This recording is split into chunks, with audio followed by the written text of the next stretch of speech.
Hello, जय हिंद। कैसे हैं आप लोग बताएं। सब लोग स्वस्थ होंगे, अच्छे होंगे और पढ़ाई लिखाई कर रहे होंगे, ऐसी मैं उम्मीद करती हूँ। और अब पढ़ाई लिखाई अपना जोर लगा दीजिए क्योंकि एग्ज़ाम जल्दी होगा। क्योंकि जो आपके मेंबर्स नहीं बन पा रहे थे वो मेंबर्स बन चुके हैं। देखिए, कन्फ्यूज़न क्लियर हो जाए और दिमाग बहुत लोगों के पास बहुत होता है, बहुत लोगों के पास उतना नहीं होता। लेकिन जब मेन आयोग मेंबर्स का गठन होगा तभी वे और अपने जो है सब्जेक्ट के लिए मेंबर्स को कलेक्ट करेंगे, वो अलग सी बात है। पहले आप तय तो करो कि आपको फॉर्म कौन सा भरना है। अगर आपको ये तय हो जाता है आपको फॉर्म कौन सा भरना है तो पढ़ाई आपको पता होती है कौन सी करनी है। उसी तरह से जिस मेंबर्स का गठन हुआ है उन्हीं मेंबर्स का गठन नहीं हो पा रहा था, इसीलिए जो है एग्ज़ाम नहीं हो पा रहा था। अब ये मेंबर अपने अनुसार जो है काम कर लेंगे और जल्दी से जल्दी कर लेंगे, ठीक है। इसलिए बहुत दिमाग इस पर ना लगा के पढ़ाई पे लगाइए क्योंकि एग्ज़ाम आपका जल्द से जल्द होगा। बहुत दिन नहीं लगेगा, ज़्यादा से ज़्यादा 2 ढाई 3 महीने का आपके पास समय है। और ये समय सफिशिएंट नहीं है, कम है, ठीक है। अगर लग रहा हो कि अरे वाह ये तो बहुत समय है, तो बिल्कुल नहीं समय है। आप साल नहीं 5 साल पढ़े हो और अगर लास्ट में आप नहीं पढ़ पाते हो, लास्ट में आप रिवीजन नहीं कर पाते हो तो एग्ज़ाम हाथ से निकल जाता है। मैं ऐसा बोल रही हूँ क्योंकि ऐसा होता है, ऐसा हुआ है बहुत लोगों के साथ। बहुत लोग नेट का एग्ज़ाम दिए तो उनका ऐसा था कि मुझे तो सब तैयार है और लास्ट टाइम पता चला कि रिवीजन नहीं हो पाया इसलिए फेल हो गए, ठीक है। तो इस चक्कर में मत पड़ो कि कैसा है कब एग्ज़ाम होगा। एग्ज़ाम तो होगा ही होगा, ठीक है, और जल्दी ही होगा, इसमें दो राय नहीं है। बस इस चक्कर में पढ़ो कि रिवीजन हो जाए। कैसे कैसे रिवीजन हो। एक बात और मैं बता दूं यहाँ पर कि रिवीजन आपके जहाँ आपने क्लास परचेज किया है वहाँ रिवीजन नहीं हो पाएगा। क्यों? क्योंकि वो अपने एक लय से पढ़ाएंगे। रिवीजन आपका अपने हिसाब से हो पाएगा। आप खुद दिमाग लगाओ रिवीजन कहाँ से कैसे होगा, आप किस प्रकार से रिवीजन कर सकते हो। अगर पढ़े हो तो रिवीजन करने की आवश्यकता है, और अगर आप नहीं पढ़े हो भी, आपका सिलेबस ही नहीं कंप्लीट है, तो आप मतलब बहुत पीछे हो। अपनी तैयारियों को और जोर दो। घंटे 2 घंटे अगर पढ़ते हो तो 4 घंटे 6 घंटे कर दो पढ़ने के लिए, ठीक है। और एक चीज़ मैं बहुत पोलाइटली बोलूँगी कि जो टेलीग्राम पर दिन भर क्विज करते रहते हो ना आप लोग, कि वहाँ 125 क्वेश्चन आता है, वहाँ 100 क्वेश्चन आता है, वहाँ 5000 क्वेश्चन आता है, वहाँ 8000 क्वेश्चन आता है। उस 5000 8000 125 क्वेश्चन से बेड़ा पार नहीं होने वाला। बेड़ा पार होने के लिए आपको दिन भर पढ़ाई करने के बाद आप जाएंगे किसी टेलीग्राम चैनल पर, आधे घंटे 15 मिनट 1 घंटे समय देंगे, तभी बेड़ा पार होगा। दिन भर टेलीग्राम चैनल पर लगाएंगे, बेड़ा कतई नहीं पार होगा। नोट कर लीजिए, लिख लीजिए, अलमारी में रख लीजिए लिख कर, ठीक है। तो उम्मीद यही करूँगी कि सब लोग अपना दिमाग सही जगह लगाएं और बिल्कुल अपनी तैयारी को इस जोर शोर से करें कि अब या तो करो या तो मरो। चलिए, बातें बहुत हो गई, अब हम लोग बात करेंगे। यूथ प्रैक्टिस सेट हम लोग कर रहे थे, कल 64 किया था और 64 में 9 क्वेश्चन हुआ था। 9 क्वेश्चन में नेटवर्क प्रॉब्लम हो गया था, इसलिए क्या हुआ था कि अपने आप ही कट गया था, नेटवर्क सिस्टम थोड़ा सा गड़बड़ा गया था। चलिए, आज का ये पहला क्वेश्चन। कल का लास्ट क्वेश्चन क्या था कि 119वां क्वेश्चन था शायद, और वो था कि रेडीमेड कपड़ों के निर्माण में नाप की किस विधि का प्रयोग किया जाता है, ठीक है। और ये आपने बताया होगा। और एक क्वेश्चन मैंने पूछा था जिसका आंसर किसी ने नहीं दिया था, सिर्फ और सिर्फ नम्रता जी ने दिया था डार्ट के बारे में। तो आपको मैं बता दूं कि सिर्फ और सिर्फ एक फिश डॉट ऐसा होता है जो ऐसे होता है, ये ऐसे, इसको फिश डॉट या फिश आई डॉट बोलते हैं इसको, ठीक है। इसको या बोलते क्या, फिश डॉट या फिश आई डॉट इसको बोलते हैं। एक यही डॉट होता है तो दोनों तरह से तिकोना 2 कोने वाला होता है। और जो आपके डॉट उसमें दिए हुए थे, एक आपका फ्लांस दिया था, एक आपका ड्रेस मेकर्स दिया था। ड्रेस मेकर्स आपका नॉर्मल डॉट होता है जो कि एक तरफ से जो है चौड़ा एक तरफ से पतला होता है, और फ्रेंच भी एक तरफ से चौड़ा एक तरफ से पतला होता है, और फ्लांज भी एक तरफ से चौड़ा एक तरफ से पतला होता है, ठीक है। सिर्फ और सिर्फ फिश डॉट, तो उसका जो आंसर है वो गलत है। आंसर जो आपका फिश डॉट लिखा हुआ वही फिश डॉट आप लगाएंगे सही, ठीक है। और सिर्फ और नम्रता जी ने आंसर दिया था और किसी ने आंसर नहीं दिया था, ठीक है। और अगर ऐसे करते रहेंगे तो कैसे काम चलेगा। आप लोग एक क्वेश्चन का आंसर तक दे नहीं पाते हैं, फिर आप लोग जो है अलग अलग दुनिया के जो है दुनिया में भ्रमण करते हैं, अलग अलग दुनिया में भ्रमण करेंगे तो आपका ये दुनिया जो है वो पीछे हो जाएगी, ठीक है। इसी दुनिया में भ्रमण किया कीजिए और आंसर जो पूछा जाए उसको दे दिया कीजिए, ठीक है। चलें, नेक्स्ट क्वेश्चन है, सिलाई करते समय अस्तर का कपड़ा जोड़ने के लिए हम लोग क्या लगाते हैं? कच्चा टाका लगाते हैं, तिरछा कच्चा टाका लगाते हैं, हैमिंग टाका लगाते हैं, या सम कच्चा टाका लगाते हैं। सम मतलब बराबर सा कच्चा टाका लगाते हैं। तो जब अस्तर हम लोग जोड़ते हैं, ब्लाउज का अस्तर जोड़ते हैं या जो है कोई और कपड़ा बना रहे हो वहाँ पर अस्तर जोड़ते हैं तो हम तिरछा कच्चा टाका लगाते हैं।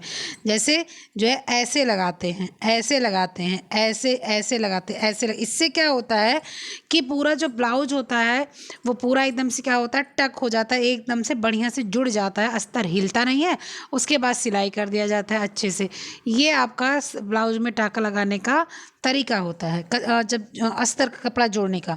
तो तिरछा कच्चा टाका हम लोग लगाते हैं किसमें? ब्लाउज में या अस्तर वाले कपड़े में।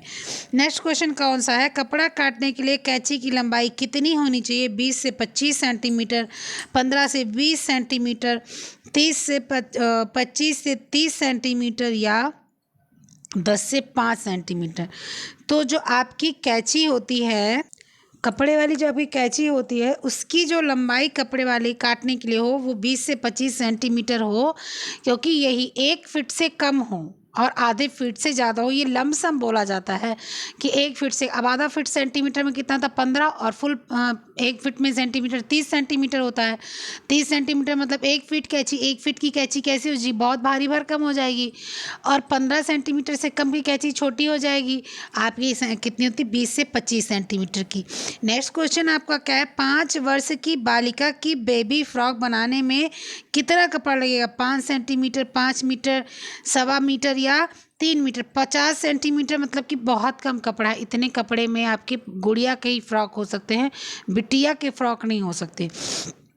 5 मीटर साड़ी होती है, 5 मीटर में आपके लहंगे बनते हैं, 5 मीटर में आपका जो पटियाला वाला वो सलवार होता है वो बनता है, जिसके कुछ कपड़े उसमें बच भी जाते हैं। करीब अगर बढ़िया पटियाला वाला सलवार बना ले जाएं, उत्तर प्रदेश में बना ही नहीं पाते, बहुत कोशिश करिए बना नहीं पाते, इतना बढ़िया पंजाब में बनता है वैसा। तो बढ़िया 3.5-4 मीटर लगता है उस सलवार बनाने में।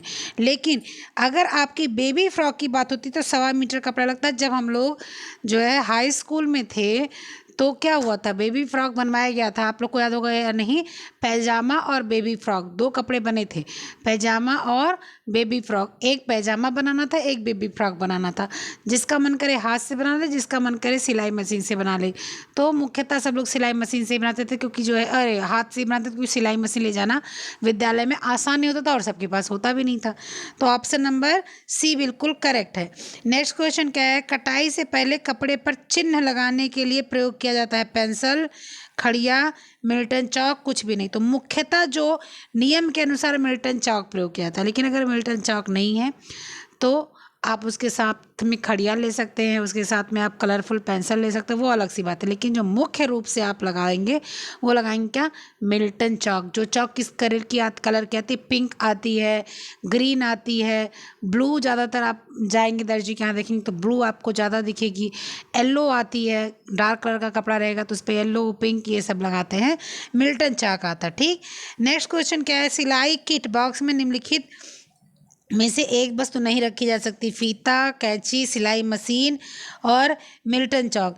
तो फीता तो रखना ही है, कैंची भी आप बड़ा बॉक्स है रख सकते हैं, ठीक। और सिलाई मशीन और मिल्टन चौक, तो सिलाई मशीन नहीं रख सकते। वैसे अगर सिलाई मशीन यहाँ पर ना होती तो यहाँ पर आप कैंची को लगाते, ठीक है। सिलाई मशीन है तो सिलाई मशीन को लगा, अगर सिलाई मशीन ना होती तो आप कैंची लगाते, ठीक। चले नेक्स्ट क्वेश्चन आइए देखते हैं क्या है। चलें, आपका जो है 125 क्वेश्चन कौन सा क्वेश्चन है? देखें क्या लिखा हुआ है 125 क्वेश्चन का। कपड़ा काटने के लिए कैंची की लंबाई कितनी होनी चाहिए? अभी हम लोगों ने देख लिया, 20 से 25 सेंटीमीटर, 15 से 20 सेंटीमीटर, 25 से 30 सेंटीमीटर और आपका 50 5 से 10 सेंटीमीटर, तो आपका 20 से 25 सेंटीमीटर अभी हम लोगों ने देखा था। दबाव डालने के पूर्व क्या सोचना आवश्यक नहीं है? दबाव किस पर डाला जाए, दबाव किस पर डाला जाए, दबाव कैसे डाला जाए, दबाव क्यों डाला जाए, दबाव कहाँ डाला जाए। दबाव डालने से पूर्व क्या सोचना आवश्यक नहीं है? क्या सोचना आवश्यक नहीं दबाव डालने से पहले, ठीक है, कि दबाव किस पर डाला जाए, दबाव कैसे डाला जाए, दबाव क्यों डाला जाए, ठीक है, और दबाव कहाँ डाला जाए। ठीक, तो आपको ये आपका गृह सज्जा का क्वेश्चन है, अगर आप लोग को पता होगा। और गृह सज्जा के क्वेश्चन में आपको पता होता है दबाव 4 प्रकार से डाला जाता है। 4 प्रकार से किस बात डाला जाता है, किस तरह से, कि दबाव किस सामान पर डालना है, मतलब कि किस सामान को कितना महत्व देना है, दबाव किस प्रकार डालना है, मतलब कि उस सामान को किस तरह से रखना है कि जो है आदमी की निगाह पड़े उस पर, कमरे की सज्जा अच्छी हो, दबाव कितना डालना है, मतलब उसको कितना महत्व देना है, और दबाव किस प्रकार डालना है ये देखा जाता है। दबाव क्यों डालना है ये नहीं देखा जाता है, इसका ऑप्शन सी बिल्कुल सही है। कपड़ा सिलने के पूर्व ड्राफ्टिंग क्यों करनी चाहिए?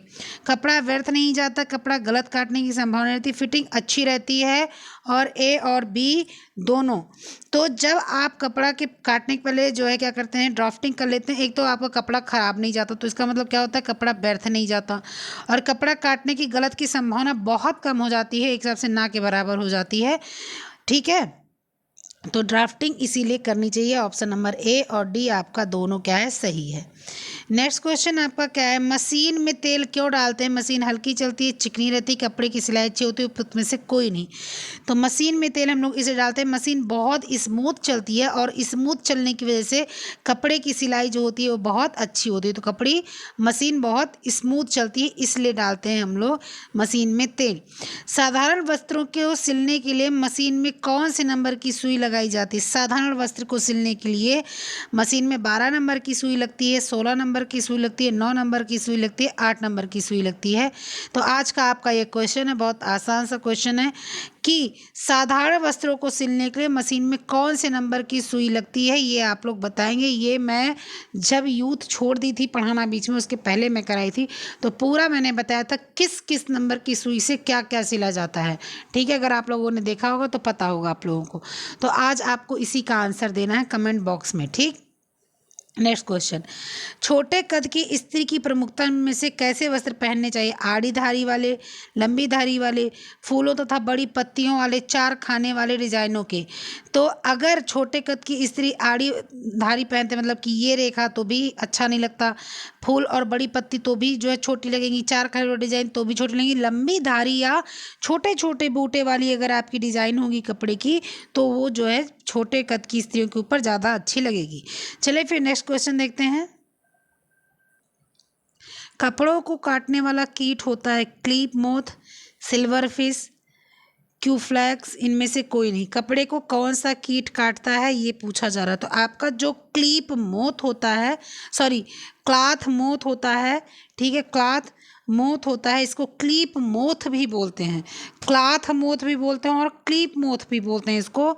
ये आपके कपड़ों को काटता है। ठीक है, सिल्वर फिश आपके कपड़ों में रहती है, कपड़ों में देखेंगे आप, जो है अलमारी लगाइए, निकालिए अलमारी खोलिए, उसमें अगर आप जो है आपकी फ्लानिन की टैबलेट नहीं डालते हैं तो कैसे हो जाता है, वो जो है अलग तरीके से हो जाता है कपड़ा, तो उसमें कीड़े सिल्वर फिश भी लगती हैं। ठीक है, लेकिन आपके जो कपड़े काटते हैं वो काटते हैं क्लिप मोथ। किसी हद तक सिल्वर फिश भी नुकसान करती है कपड़े को, लेकिन काटते क्लिप मोथ ही हैं या क्लॉथ मोथ हैं। ठीक, वस्त्रों को डमी पर पहनाकर देखते हैं, draping with, flat pattern with, drafting with, या सभी। तो ड्रैपिंग विद जो होती है वो आपके क्या करते हैं, वस्त्रों को डमी पे पहनाकर देखा जाता है।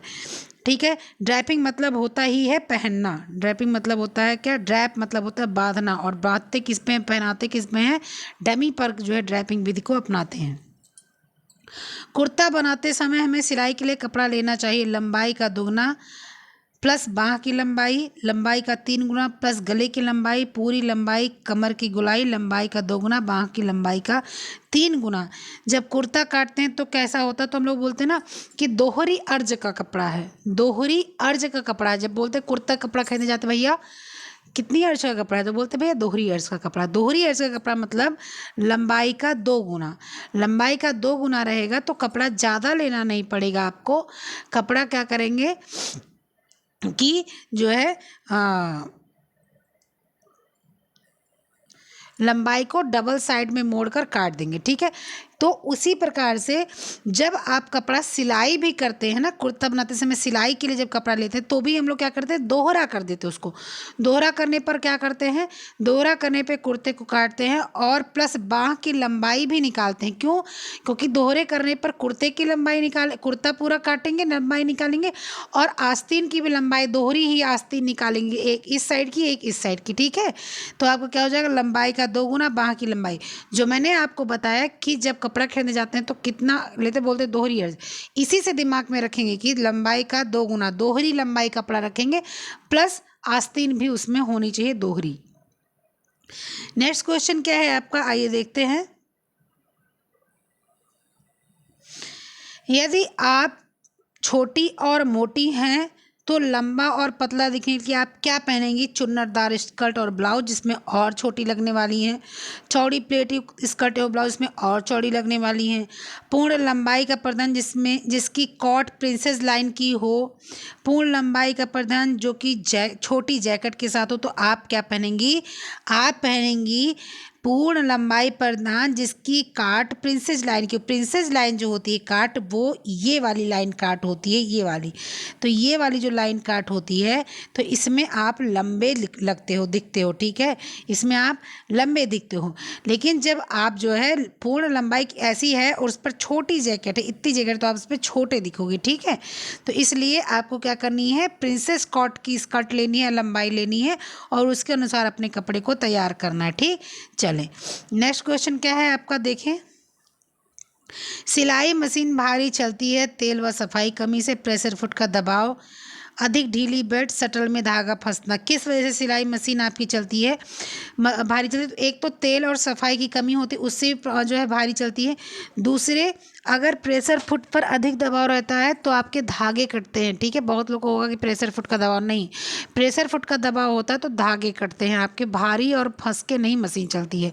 तो पहला तो तेल और सफाई है। दूसरा, कभी कभी धागा फंस जाता है तो भी मशीन बहुत ही ऐसे cut cut cut cut cut cut ऐसे चलती है, ठीक है। लेकिन मुख्य कारण क्या है, तेल व सफाई की कमी के कारण, ठीक है। चलें, नेक्स्ट क्वेश्चन क्या है आपका, देखते हैं।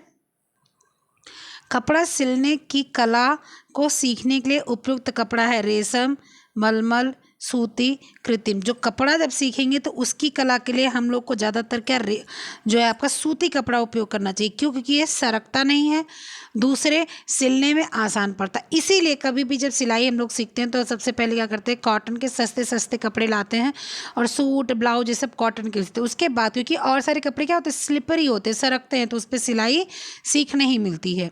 नेक्स्ट क्वेश्चन क्या है, किशोरों द्वारा वस्त्रों के चुनाव में सर्वाधिक महत्वपूर्ण कारक है पोशाक की कीमत, पोशाक का टिकाऊपन, उपयुक्त वस्त्र और प्रचलित शैली। किशोरों की बात हो रही है यहाँ पर, तो पोशाक की कीमत, किशोरों को कोई इससे मतलब नहीं होता, उनको जो पसंद आ गया उसी से उनको फ़र्क पड़ता है। टिकाऊपन भी उनको कोई फ़र्क नहीं पड़ता। कोई बच्चे बड़े होते हैं तो उनसे अगर पूछो कि जो है अरे ऐसे कपड़े लो जो मजबूत हो, तो बोलेंगे अरे मजबूत कितना दिन चलना है, कपड़ा तो थोड़े दिन में फट जाना है।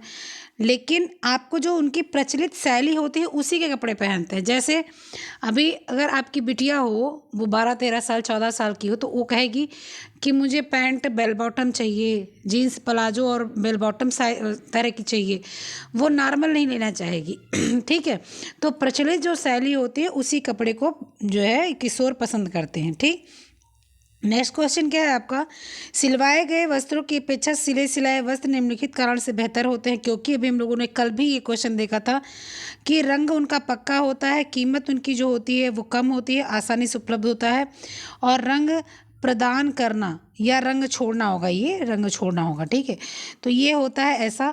तो जो सिले सिलाए कपड़े मिलते हैं ना, वो क्या होता है, वो आसानी से मार्केट में मिल जाते हैं, हमको बहुत ज़्यादा जद्दोजहद नहीं करनी पड़ती। कल मैंने समझाया था कि जो है साड़ियों के उदाहरण देके, ब्लाउज का उदाहरण देके कि आजकल क्या होता है ना, ब्लाउज अच्छे खासे मिल जाते हैं सिली सिलाई।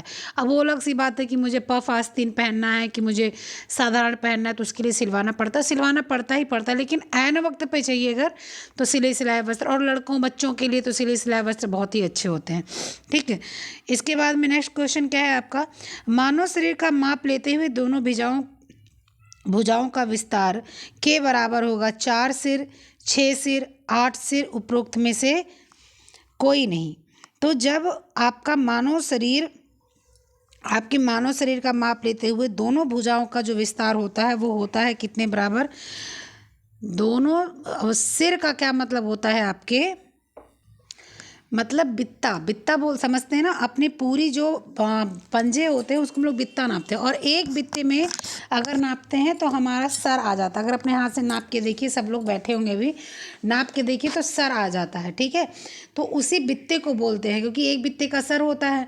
तो यहाँ बित्ता अगर बोलते तो आप शायद ना समझते, पंजा बोलते तो भी ना समझते। 8 सिर होता है, यानी 8 बित्ते के बराबर दोनों भुजाओं का माप होता है, मतलब 4 इस भुजा को, 4 इस भुजा को। ठीक है, तो ऑप्शन नंबर सी बिल्कुल सही है। सिर का मतलब समझ लीजिए बित्ता सबको पता होगा। सजावटी कार्य को कई पत्तियों और चुन्नटे बनाकर परिधान या वस्त्र में किया जाता है, इसको कहा जाता है प्लीट्स, पफ, सीरिंग, रफूल। ठीक है, तो आपका जो सजावटी कार्य को कई पत्तियों में चुन्नटे बनाकर परिधान में, कई पत्तियों में मतलब अलग अलग पत्तियों के अनुसार से चुन्नटे बनाकर वस्त्र में उसको लगाया जाता है, फिर उसको क्या कहा जाता है। तो आपकी जो पंक्तियां हैं, ये पंक्तियां, इन पंक्तियों में जो चुन्नट बनता है उसको हम लोग क्या बोलते हैं, चुन्नट बनता है। चुन्नट्स को हम लोग क्या बोलते हैं, प्लीट्स बोलते हैं। ठीक है, या आप उसको प्लीट्स के अनुसार पफ तैयार किया जाता है, चुन्नट के अनुसार ही पफ तैयार किया जाता है। ठीक है, तो आप उसको क्या बोलेंगे, सजावटी कार्य में कई पंक्तियों में से चुन्नटे बनाकर परिधान या वस्त्र में क्या था, उसे कहा जाता है प्लीट्स। ठीक है, प्लीट्स ऐसे बनते हैं, ऐसे चुन्नट ऐसे, प्लीट्स ऐसे बनते हैं कपड़े पर, इसके बाद में उसको लगा के सिल दिया जाता है। तो ऑप्शन नंबर ए इसमें बिल्कुल करेक्ट है। नेक्स्ट क्वेश्चन, सिलाई करते समय उंगली की रक्षा के लिए किस साधन का प्रयोग किया जाता है। ठीक है, तो needle clamp, bobbin, pin cushion, अंगुलिस्ताना। ठीक है, तो आपका क्या करेंगे, आपका जो है पिन कुशन, पिन वाला, निडल क्लैम्प जिसमें निडल रखी जाती है, बॉबिन जानते ही हैं, अंगुलिस्ताना होता है। ठीक है, फिंगर क्लैम्प भी बोलते हैं अंगुलिस्ताना को, इसको कल हम लोग समझे थे, फिंगर क्लैम्प भी बोलते हैं अंगुलिस्ताना को। तो आपका ऑप्शन नंबर डी बिल्कुल करेक्ट है। नेक्स्ट क्वेश्चन देखते हैं, आइए। ये नेक्स्ट चैप्टर है आपका धुलाई सामग्री। इसमें आप क्या आएंगे, धुलने के लिए जो सामान उपयोग किया जाता है, लॉन्ड्री वगैरह, इसमें ड्राई क्लीनिंग के जो है आपकी जितने जो है तरीके से सफाई की जाती है, इसको देखेंगे। यहाँ पर जो वस्त्र पे लेबल लगे होते हैं आयरन के, ड्राई क्लीनिंग के, रफ क्लीनिंग के लिए, जैसे भी उस लेबल को इस चैप्टर में समझा जाएगा। ये चैप्टर्स इस हिसाब से हैं, इसको देखते चलते हैं। लॉन्ड्री में प्रयुक्त कपड़े धोने की मशीनों में सामान्यतः किस तरह की गति होती है।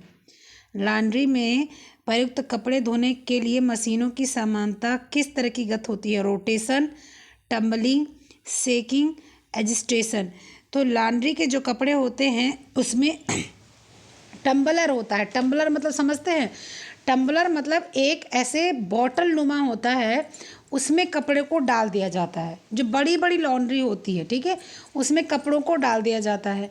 कपड़ों को डालने के बाद में उसको क्या किया जाता है, उसमें धुलाई, तो वो टम्बलर होता है। टम्बलर आप उसको जो है, एक जो मिल्टन का बॉटल होता है इसमें गर्म या ठंडा पानी रखा जाता है ना, उससे आप टम्बलर को मैच कर सकते हैं उस हिसाब से।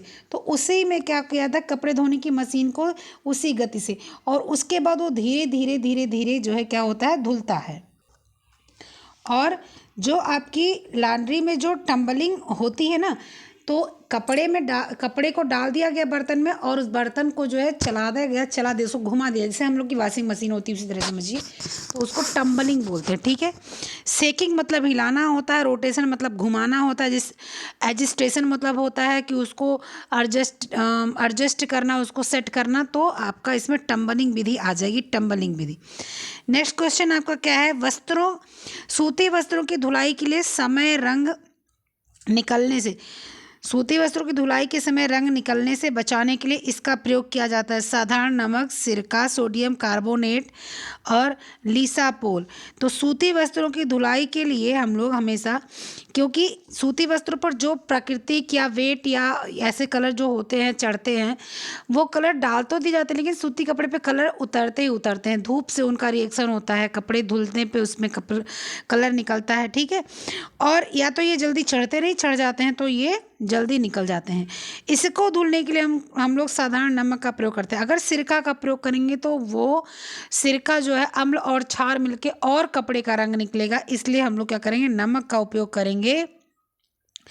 बार बार इसको जब भी कपड़ा धुलना होगा तो हम लोग क्या करेंगे, पहले नमक को घोल के और नमक का पानी तैयार करके उसमें जो है हम अपने वस्त्रों को भिगाएंगे, उसके बाद ही कपड़ों को धुलेंगे। या तो दूसरा एक तरीका होता है कि उसमें से कपड़े में से रंग ना निकले तो आप क्या करेंगे, ड्राई क्लीनिंग करेंगे। लेकिन यहाँ पर जो बता रहा है बात, उसमें क्या हो जाएगा, साधारण नमक मिलाएंगे। इससे क्या होगा कि आपके कपड़ों के रंग नहीं उतरेंगे। सूची 1 में दिए गए सूची 2 को मिलान करना है। डेनिम की धुलाई को किस प्रकार से किया जाएगा? एसिड धुलाई, अटारी, एंजाइम धुलाई, सैंड ब्लास्टिंग, सल्फर बॉटम। सिरों का चयनात्मक विवर्ण तथा हल्की दिखावट, रंग में अंतर आना, इंडिगो को हटाने पर ग्रे या पीलापन आना, घिसा हुआ दिखाई देना। ठीक है, क्या बोल रहा है, डेनिम धुलाई को सूची 1 से सूची 2, और ये प्रभाव है, मतलब आप जब डेनिम को जब धुलते हैं तो उसका प्रभाव क्या है। अगर आपने एसिड धुलाई की हुई है तो एसिड से सबसे पहले कहाँ पर आ जाएगा, क्या, रंग में अंतर आ जाएगा। आपका रंग जो है वो एसिड धुलाई से क्या हो जाएगा, हल्का हो जाएगा। अटारी क्या होता है? अटारी मतलब एकदम ऊंचा होता है। अटारी का मतलब होता है सिरों का चयनात्मक विवर्णता। अटारी मतलब होता है छत। ठीक है, हम लोग क्या बोलते हैं पहले के समय में, अटारी। आप सुंदरकांड का पाठ करेंगे उसमें भी अटारी आएगा आपको। अटारी का मतलब होता है सिर। सिर का मतलब होता है एकदम ऊपरी भाग। तो अटारी मतलब होता है सिरों का चयनात्मक विवर्णता। ठीक है, सिरों मतलब सिर वो हेड वाला सिर नहीं, सिर मतलब जो टॉप वाला सिर होता है, मतलब कि किसी भी चीज़ का सिरों का बात हो रहा है, सिरों का। ठीक है, लेकिन उसको भी अटारी ही बोलेंगे। एंजाइम धुलाई क्या होता है? एंजाइम धुलाई विवर्णता तथा हल्की दिखावट। एंजाइम जो होता है ये जो धुलाई होता है, इससे जो है विवर्णता और क्या हो जाएगा, आपका हल्की दिखावट प्रस्तुत होगी। सैंड ब्लास्टिंग क्या होता है? सैंड ब्लास्टिंग होता है घिसा हुआ दिखाई पड़ना। अगर सैंड से बालू की उस पर रगड़ पड़ती है, दिखाई देती है, जैसे कोई गिर जाता है तो डेनिम जीन्स आपका रगड़ उठता है तो क्या होता है, कट जाता है, तो क्या होता है, उसको सैंड ब्लास्टिंग बोलते हैं। ब्लास्टिंग मतलब बालू के कारण से वो फट गया, ब्लास्ट हो गया, तो क्या बोलेंगे कि उसको सैंड ब्लास्टिंग को हम लोग क्या बोलेंगे, घिसा हुआ दिखाई पड़ना। जैसे बहुत पहन लीजिए तो क्या होता है, घिस जाता है, उसको सैंड ब्लास्टिंग बोलते हैं। सल्फर बॉटम क्या बोलते हैं कि सल्फर मतलब कि वो जो बॉटम होता है ना, बॉटम मतलब नीचे का जो रंग होता है कपड़े का वो उतर जाता है, तो सल्फर बॉटम मतलब इंडिगो को हटाने पर ग्रे या पीलापन आ जाना, उसी को हम लोग क्या बोलते हैं, सल्फर बॉटम। आपका यही जो है इसका देखिए वो है 3, 1, 2, ये आपका ऑप्शन नंबर बी बिल्कुल करेक्ट है। नेक्स्ट क्वेश्चन देखिए, सूची, ये आपका जो सेकंड चैप्टर है उसी का नेक्स्ट क्वेश्चन है, देखिएगा। इसमें धुलाई सामग्री, चैप्टर का नाम 24 चैप्टर है, उसका नाम धुलाई सामग्री है, उसी का है। सूची 1 में दिए गए चिन्हों को सूची 2 में मिलाना है। देखिए क्या है, इसका अर्थ क्या है, ये देखिए इसका पूरा रंग, वो देखिए इसका अर्थ क्या है, इसका अर्थ क्या है, इसको मैं टेलीग्राम पर शेयर कर दूंगी। जितने भी आपकी धुलाई प्रक्रिया के जो है ये चिन्ह है, उसको मैं टेलीग्राम पर शेयर कर दूंगी, और उसको अब क्या करना है, याद कर लेना, रट लेना, इससे क्वेश्चन आते हैं। तो ये आपका जो ये ऐसे बना हुआ है, ये आपकी क्या है, ठीक है, ये आपका क्या है, ये आपका क्या है, ये आपका क्या है। तो देख लीजिए कि गूगल करते हैं तो ये सब मिलता नहीं ज़्यादा, इसलिए इसको देना पड़ेगा, मैं आपको दूंगी। ये जो आपका है इसका मतलब क्या है कि बाल्टी में आपने कपड़ा डाल के और धुल देना है। ठीक है, तो ये आ जाएगा क्या, धुलाई में आ जाएगा। इसके बाद में ये जो तिकोना वाला है, इसका क्या मतलब होता है, ब्लीच करना। अगर आपका ये तिकोना वाला ये ऐसे करके और ऐसे काट देता मतलब इसमें ब्लीच नहीं हो सकता, और अगर ये है तो इस पर ब्लीच कर सकते हैं। वाइट कपड़े पर ये बना होता है, ठीक है, इसका क्या हो जाएगा ब्लीचिंग। ये जीरो वाला क्या है, गोला, गोला मतलब की है सफाई, व्यावसायिक सफाई। गोले का मतलब क्या है, ये गोला मतलब बहुत सा व्यावसायिक सफाई।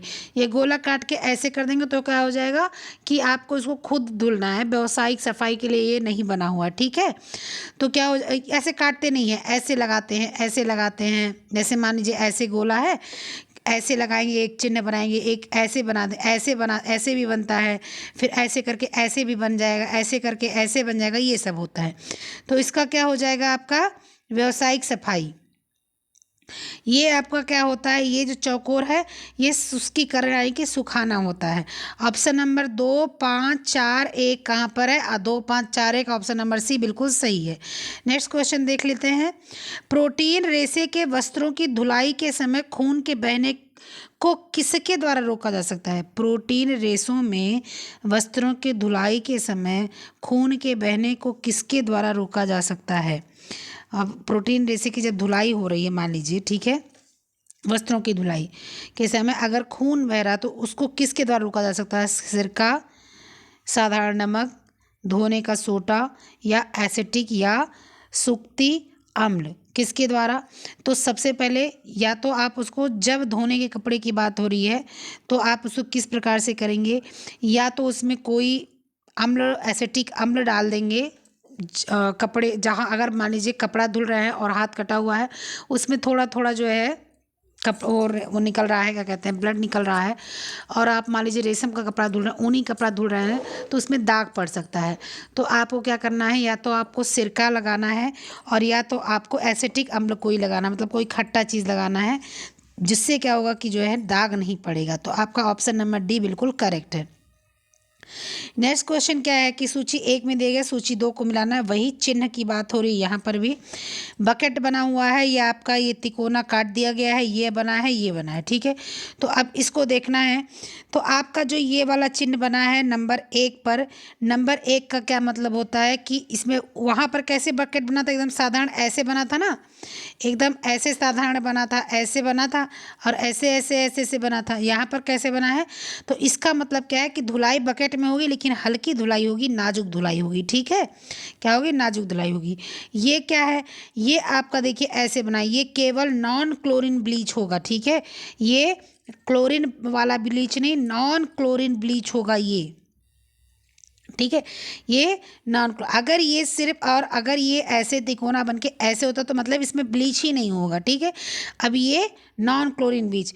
अब ये जो चौकोर वाला है, ये जो चौकोर वाला है, ये आपका होगा टम्बल ड्राई, टम्बल ड्राई और परमानेंट प्रेस, मतलब कि ये टम्बल ड्राई होगा जब आपका मशीनरी की धुलाई हुई है उसी समय इसको अच्छे से आप जो है क्या करेंगे, सुखा सकते हैं, टम्बल ड्राई करेंगे।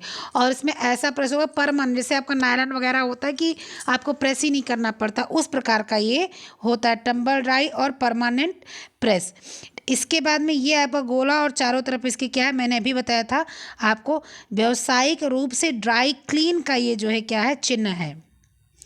ऑप्शन नंबर आपका क्या ऑप्शन नंबर आपका क्या चला जाएगा, 4, 4, 1, 2, 3, ये आपका ऑप्शन है, मिला लीजिएगा, 4, 1, 2, 3, ठीक। चलिए नेक्स्ट क्वेश्चन क्या है आपका, देखते हैं। डेनिम की धुलाई का अनुक्रम बताना है। ब्लीचिंग, वांछित असर आने तक धोना, टिंटिंग या रंगाई, मुलायम बनाना, डिसाइजिंग रंग का साफ करना, एंजाइम धुलाई या स्टोन धुलाई, ठीक है। अब डेनिम को हम लोग किस तरह से बनाएंगे इसको देखते हैं। तो डेनिम के लिए सबसे पहले क्या करते हैं कि डेनिम को जब उसका धुलाई करेंगे तो सबसे पहले उसको रगड़ वगड़ कर साफ़ करेंगे, झाड़ेंगे, डिसाइजिंग करेंगे और स्काउरिंग करेंगे, ठीक है। क्या करेंगे, डिसाइजिंग करेंगे और स्काउरिंग करेंगे, डेनिम को सफाई करेंगे, ठीक। उसके बाद में क्या करेंगे हम लोग, उसके बाद में इसकी जो है एंजाइमिंग धुलाई करेंगे या स्टोन धुलाई करेंगे। एंजाइमिंग धुलाई मतलब एंजाइम से धुलाई करेंगे, या स्टोन धुलाई मतलब कि थोड़ा सा इसका कलर फैट वैट, कहीं फैट करते हैं, कहीं जो है चटक करते हैं, ऐसा करते हैं ना, तो उसको करेंगे, ठीक है। इसके बाद में क्या करेंगे, वांछित असर आने तक धोना। अब जितना हमें चाहिए कि मतलब इतना साफ़ होना चाहिए, इतना होना चाहिए, ऐसे कुछ होना चाहिए, वहाँ तक उसको धुलेंगे। इसके बाद टिंटिंग या रंगाई, कहने का मतलब उसको या तो हम लोग क्या करेंगे कि उसका गाढ़ापन तक रहे इतना धुलेंगे, या उसको सिर्फ टिंट रहे इतना साफ़ करेंगे, ये अनुसार हमारे करेंगे। ठीक है, इसके बाद में हम लोग क्या करेंगे, ये करेंगे। इसके बाद में क्या करेंगे, एक मिनट, नहीं नहीं नहीं नहीं, टिंटिंग वाला अभी नहीं, टिंटिंग वाला बाद में। इसके बाद में हम लोग क्या करेंगे कि अब इसको सब वांछित असर आने तक धो दिया। अब क्या करेंगे, इसको ब्लीच करेंगे। ब्लीच क्यों करेंगे, ताकि इसका जो कलर हो, जो ब्लीच हो, वो सारे कलर इसके क्या हो जाएं, ख़त्म हो जाएं, जो कलर उस पर लगे हुए हैं वो ख़त्म हो जाएं। जब ब्लीच कर देंगे तो इसके कलर ख़त्म हो जाएंगे। ये ग्रे गुड्स में दोबारा से तब्दील, मतलब ग्रे गुड्स नहीं, ये कपड़े बना हुआ है लेकिन इस पर कलर नहीं चढ़ा हुआ है, इस प्रकार का कपड़ा वो जो है तैयार होगा। ठीक, इसके बाद में आ रहा है आपका क्या, कि इसके बाद में आपका आ रहा है, अब जब ब्लीचिंग कर दिए तब इसमें क्या करेंगे, टिंटिंग करेंगे। ठीक है, टिंटिंग, वैसे टिंटिंग इसमें होना नहीं चाहिए था, इसलिए नहीं होना चाहिए था क्योंकि यहाँ धुलाई की प्रक्रिया है, रंग की प्रक्रिया नहीं है। लेकिन अब दिया हुआ है तो हम लोग रख ले रहे हैं कि ब्लीच करने के बाद टिंट लगा देते हैं। ठीक है, टिंट करने के बाद में हम लोग उसको एक अच्छा सा किसी मुलायम चीज़ धुलाई से करके उसको क्या करेंगे, मुलायम बना देंगे। आपको ऑप्शन में थोड़ा सा गलती मिलेगी, इसके ऑप्शन को जब आप मिलाएंगे तो देख लेंगे। तो ऑप्शन नंबर आपका यही है, क्या है, 5 है, 6 है, 2 है, 1 है, 3 है, 7 है ना। 3 के बाद में क्या है, मुलायम बनाना।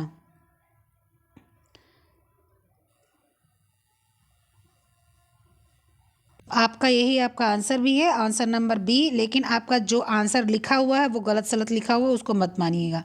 नेक्स्ट क्वेश्चन आइए देख लेते हैं क्या है। सूची 1 में दिए गए शब्दों को सूची 2 में दिए गए शब्दों से मिलान करना है। अनुपात क्या होता है, वट क्या होता है, चमक क्या होता है, वाल्व या कपाट क्या होता है, पैटर्न क्या होता है, इसको हम लोगों को मिलाना है। दूसरे से फर्नीचर या जोड़, संधि, ग्रीक दीर्घायात, रंग, बीमा, सतही अलंकरण या प्रदीपन, या एक आपका क्या है, ये सहायक उपकरण, इसको मिलान करना है। तो अनुपात का क्या है कि दीर्घ, अनुपात का क्या है, दीर्घ, ग्रीक दीर्घायात। इसके बाद में बट क्या होता है, फर्नीचर की जोड़ या संधि, उसको क्या बोलते हैं, उसको बोलते हैं बट। चमक क्या होता है, प्रदीपन, बोलते हैं बहुत प्रदीप चमक है ना, तो उसी को बोलते हैं प्रदीपन। उसके बाद में वॉल्व या कपाट क्या होता है, रंग, वीमा। उसके बाद में पैटर्न क्या होता है, पैटर्न, सतही अलंकरण। ठीक, तो ऑप्शन नंबर आपका क्या सही चला जाएगा, 2, 1, 5, 3, 4। Option number 2, 1, 5, 3, 4, option number A बिल्कुल सही है। नेक्स्ट क्वेश्चन क्या है आपका, देखते हैं। साबुन बनाने के लिए प्रयुक्त होता है चावल, बेसन, ज्वार, बाजरा। साबुन बनाने के लिए क्या प्रयुक्त होता है बताएं। तो साबुन बनाने के लिए बेसन प्रयोग होता है, इसीलिए जब बोलते हैं कि घरेलू अगर साबुन बनाना चाहते हैं तो बेसन उपयोग कर सकते हैं। यहाँ पर वो साबुन की कास्टिक सोडा वाले साबुन की बात नहीं बोल रहा, यहाँ पर घरेलू साबुन की ही बात बोल रहा है। बेसन से आप साबुन बना सकते हैं। एक चीज़ और है, बेसन से कपड़े भी धुले जा सकते हैं, सिर्फ हाथ पैर मुंह को ही नहीं, कपड़ों को भी धुला जा सकता है साबुन बेसन से। लेकिन ये घर की धुलाई है, ये आपके जो है बाहर की धुलाई नहीं है, ये घर की धुलाई है। साबुन बनाने के लिए बेसन का प्रयोग होता है। चावल का प्रयोग होता है आपका रिवाइव बनाने के लिए, माड़ बनाने के लिए। ठीक है, चलें। सिर्फ एक है डिटर्जेंट, साबुन, कास्टिक सोडा, वसा। सिर्फ एक है, सिर्फ, अच्छा सर्फ, सर्फ एक है डिटर्जेंट। ठीक है, सर्फ एक क्या है, डिटर्जेंट है। अच्छा, कास्टिक सोडा इसमें मिला होता है, इसमें वसा भी मिला होता है, इसमें साबुन भी मिला होता है। तो सर्फ एक डिटर्जेंट भी है, साबुन भी है। ठीक है, कास्टिक सोडा और वसा इसमें मिला होता है, तो इसका क्या हो जाएगा, सर्फ एक डिटर्जेंट भी है और एक साबुन का भी काम कार्य करता है। ठीक है, ऑप्शन नंबर ए सही है, लेकिन जो है एक साबुन का भी कार्य करता है सर्फ। धुलाई करते समय डायरेक्ट रंग छूटते हैं, मतलब धुलाई करते हैं तो जो डायरेक्ट रंग होते हैं आपके वो छूटते हैं या वो उड़ जाते हैं, इसलिए डायरेक्ट रंग वाले कपड़ों को कैटायनिक एजेंट के साथ पक्का किया जाता है। क्या ये सही है? तो सही बात है कि धुलाई करते समय डायरेक्ट रंग छूटते हैं। आप लोग देखते हैं कॉटन पर डायरेक्ट रंग होता है वो छूटता है, और डायरेक्ट रंग वाले कपड़े पर कैटायनिक एजेंट के उपयोग किया जाता है जिससे वो पक्का हो जाए। बहुत अधिक पक्का हो जाता है लेकिन थोड़ा बहुत उसमें छूटता ही छूटता है। उसके बाद में क्या होता है, धीरे धीरे कम हो जाता है, और लेकिन उसके बावजूद डायरेक्ट रंग सूरज की रोशनी वगैरह से ख़राब होते ही होते हैं। तो ए और आर दोनों सही है। ए सही परंतु आर गलत है। ए और आर दोनों गलत है। ए गलत परंतु आर सही है। तो ए और आर दोनों सही है। कैटायनिक एजेंट के द्वारा डायरेक्ट रंग को पक्का किया जाता है। ठीक, सूची 1 में दिए गए चिन्हों को सूची 2 में मिलाना है। देख लीजिए क्या है। क्या है? फ्लैट ड्राई, लाइन पर सुखाना, ड्रिप ड्राई, छाया में सुखाना, छाया लाइन पर सुखाना। ये आपको बताना है कि क्या सही है। तो आपको बताना है, तो ये जो एम्बलप यानी कि लिफाफे जैसा बना है आपका, इसका मतलब होता है लाइन में सुखाना। ठीक है, उसका क्या मतलब होता है? लाइन में सुखाना। इसके बाद में आपका लाइन में सुखाने के बाद में जो ये बना हुआ है, ये आपका ये बना हुआ है, इसका मतलब होता है फ्लैट ड्राई। फ्लैट ड्राई का मतलब क्या होता है कि ऐसे आप उसको फैला देंगे और सूखेगा। ठीक है, जैसे हमारे तख्त पे फैला दिए, आप कुर्सी पे फैला दिए, आप लटका कर नहीं फैलाएंगे, फ्लैट करके फैलाएंगे। ठीक है। ड्रिप ड्राई, ड्रिप ड्राई मतलब आप इसको क्या बोलते हैं, ये वाला जो है आपका, ये आप छाया में सुखाएंगे इसको। ठीक है, इसको आप क्या करेंगे? छाया में सुखाएंगे। जो ये चिन्ह बना हुआ है ये छाया में सुखाने वाला चिन्ह है। और जो 3 लाइन वाला बना हुआ है ड्रिप ड्राई है। ड्रिप ड्राई मतलब ये टपक टपक के सूखता है, इसको ड्रिप ड्राई बोलते हैं। ठीक है, इसको आपको ऐसे फैलाना होगा जिसमें पानी टपक टपक के सूख जाए। तो ये आपका है, यानी कि दूसरा, पहला, चौथा, तीसरा। ऑप्शन नंबर आपका यही सही है, दूसरा, पहला, चौथा, तीसरा, सी। नेक्स्ट क्वेश्चन आपका क्या है? नेक्स्ट क्वेश्चन है, सूती वस्त्रों की धुलाई के समय रंग निकलने से बचाने के लिए किसका प्रयोग करते हैं? सिरका, साधारण नमक, सोडियम बाइकार्बोनेट, लिसापो। तो इसमें किसका? साधारण नमक का प्रयोग करते हैं सूती कपड़ों को धुलने के लिए। नेक्स्ट क्वेश्चन क्या है कि धुलाई करते समय प्रत्यक्ष रंग छूटते हैं, इसलिए प्रत्यक्ष रंग यही सेम चीज़ है, और ए और आर क्या है? दोनों सही है। नेक्स्ट क्वेश्चन क्या है? साधारण शुष्क धुलाई इन्हें दी जाती है: रेशम, ऊन, सिंथेटिक एवं मिश्रित कपड़े, पुनर्निर्मित सेलुलोजिक तंतु यानी कि रेयान, और प्राकृतिक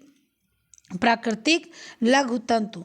किसके लिए होते हैं? तो रेशम आपका तो शुष्क धुलाई में ही आता है, और ऊन भी आपका शुष्क धुलाई में या मृदु धुलाई में आता है। ठीक है, ऊन इस मतलब एक्चुअली मृदु धुलाई में आता है, लेकिन अब यहाँ पर रेशम के साथ है तो इसको भी आप शुष्क धुलाई में लेकर जाएंगे। ठीक है, सिंथेटिक बिल्कुल आप रफ टफ पहनते हैं, मिश्रित कपड़े बिल्कुल रफ टफ पहनते हैं, पुनर्निर्मित सेलुलोजिक तंतु यानी कि रेयान, इसको आप अच्छे से बिल्कुल रफ टफ पहन सकते हो, कोई फर्क नहीं पड़ता।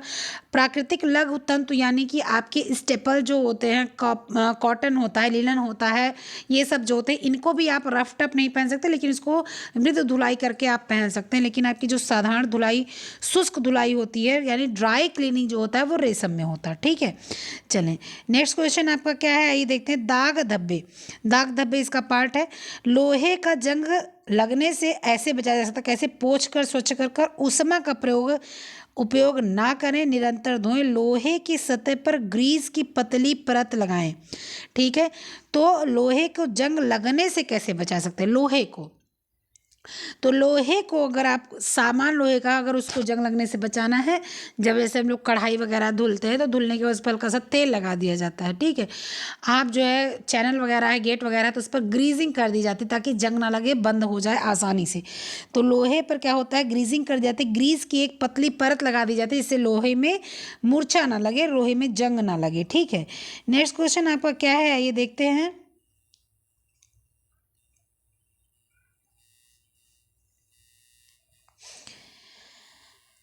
दाग निकालने के लिए ऑक्सैलिक अम्ल के से स्पंज कर अच्छी तरह से खंगालिए या नमक और नींबू लगाकर धूप में रखिए। किसके दाग को?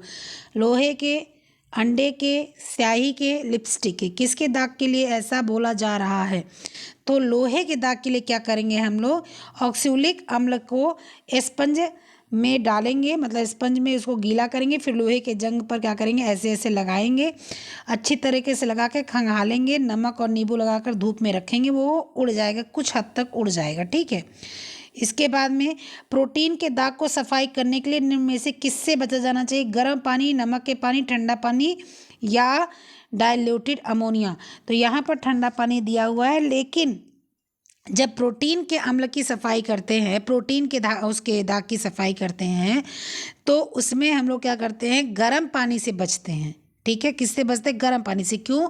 क्योंकि जो है अगर गर्म पानी का उपयोग करेंगे तो प्रोटीन तो ऑलरेडी जमने वाला तत्व है, तो प्रोटीन और जम जाएगा और पकड़ लेगा कपड़े को। जब खून ऊन का लगा होता है कपड़े पर, तो उसको गर्म पानी से साफ करते तो वो पीलापन ले लेता है। ठीक है। लेकिन वहीं उसको अच्छे से साबुन से या वैनिस, आजकल आ गया वैनिस से, इस सब चीज़ों से अगर साफ़ करते हैं तो क्या हो जाता है कि आपका जो कपड़ा होता है वो एकदम साफ़ हो जाता है। इसके बाद में ये उत्तर गलत है, तो इसमें आप ठंडा पानी लगाएंगे, ठीक है, और गर्म पानी लगाएंगे।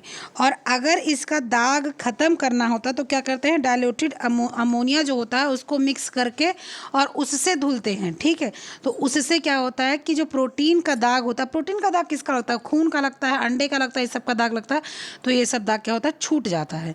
तो आपका आ जाए गर्म पानी, ना कि ठंडा पानी। ठीक। चलिए नेक्स्ट क्वेश्चन क्या है आपका, कपड़ों से जानवरों के पुराने दाग यानी खून, अंडे, मांस को छुड़ाने के लिए क्या उपयोग किया जा सकता है? गर्म करने का उपचार? बिल्कुल नहीं।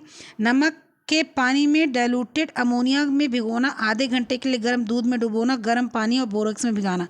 गर्म जहाँ पर होगा वहाँ तो बिल्कुल कट मार दीजिएगा, जहाँ भी गर्म होगा वहाँ पर बिल्कुल कट मार दीजिएगा। नमक के पानी में डाइल्यूटेड अमोनिया में भिगाएंगे, आपका कलर जो होगा वो सही हो जाएगा, साफ हो जाएगा। ठीक। नेक्स्ट क्वेश्चन क्या है, विरंजक। विरंजक जो जोवेल वाटर भी कहलाता है। ठीक है। विरंजक मतलब ब्लीच।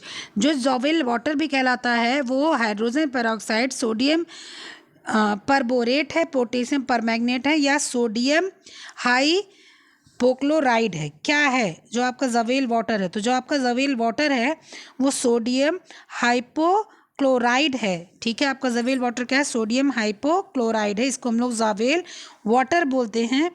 ये क्या होता है, इसको इसकी जो बनाने की विधि होती है, इसमें गर्म पानी मतलब उबाला पानी जो है आधा लीटर रहता है, आधा ठंडा पानी 2 लीटर रहता है, उबला पानी आधा लीटर, ठंडा पानी 2 लीटर। सोडे का जो मात्रा होता है वो 250 से 300 ग्राम होता है। क्लोराइड ऑफ लाइम यानी कि चूना जो होता है वो का 25 से 30 ग्राम होता है। और इसके बाद में इसको उबलते हुए पानी में इन सारी चीज़ों को मिलाया जाता है, फिर तैयार किया जाता है, उसी को हम लोग ब्लीचिंग मतलब विरंजक या ब्लीचिंग वाटर तैयार करते हैं, जाविल वाटर तैयार करते हैं। ठीक है। तो सोडियम हाइपोक्लोराइड होता है। तो आज इतने क्वेश्चन हम लोगों ने किए। ठीक है। और इन क्वेश्चनों में कहीं कोई समस्या होगी तो बिल्कुल आप जो है मुझे कमेंट में बताइएगा। मैंने एक क्वेश्चन भी पूछा, उसका आंसर भी कमेंट बॉक्स में कीजिएगा। आंसर करने से पता चलता है कि कितनी तैयारी आपकी रहती है। ठीक है। फिर मिलते हैं, तब तक के लिए एक बात का ख्याल रखिएगा कि जो है एग्ज़ाम की जो है तैयारी ज़ोर शोर से कर दीजिए, क्योंकि एग्ज़ाम आ जाएगा नज़दीक ही, जल्दी ही। ठीक है। फिर मिलते हैं, तब तक के लिए ख्याल रखिए, पढ़ते लिखते रहिए, मस्त रहिए, खुश रहिए। ओके बाय, जय हिंद।